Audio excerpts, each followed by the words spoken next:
नमस्कार मित्रों, स्वागत है आप सभी का हमारे YouTube चैनल मेरी बातें याद रखना में।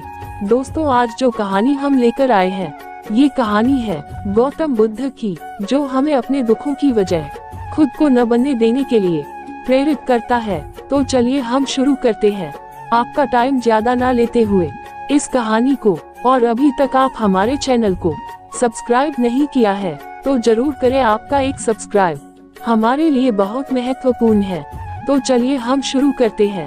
ये बड़ी रोचक कहानी है, अंत तक जरूर सुनना। एक बार गौतम बुद्ध नगर में घूम रहे थे, तभी बुद्ध ने सुना कि उस नगर में रहने वाले कुछ लोग बुद्ध को बुरा भला कह रहे हैं और बद्दुआएं दे रहे हैं।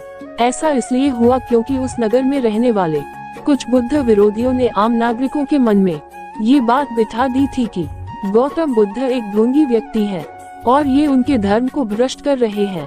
इस वजह से उस नगर में रहने वाले लोग बुद्ध को पसंद नहीं करते थे और उनको अपना दुश्मन मानते थे।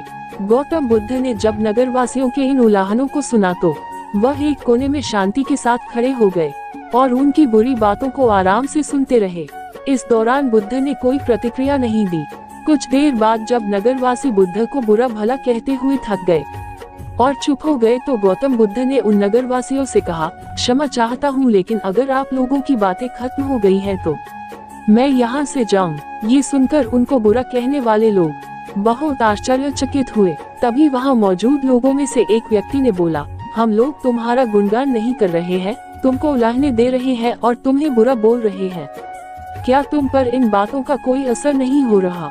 उस व्यक्ति की बात का जवाब देते हुए गौतम बुद्ध ने कहा, आप सब चाहे मुझे कितनी भी गालियां दे या कितना भी बुरा कहे, मैं इन्हें खुद पर नहीं लूंगा, क्योंकि मैं जानता हूँ कि मैं कुछ गलत नहीं कर रहा।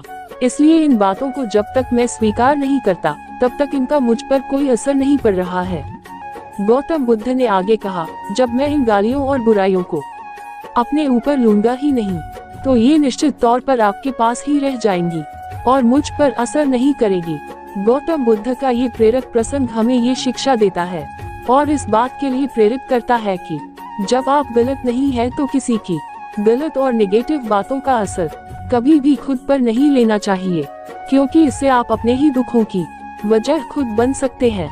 तो दोस्तों, ये कहानी आपको कैसी लगी मुझे कमेंट बॉक्स में जरूर बताना। और अभी तक हमारे चैनल को सब्सक्राइब नहीं किया है तो सब्सक्राइब जरूर करें। मिलते हैं अगली कहानी में, तब तक के लिए आप सभी को जय श्री कृष्णा।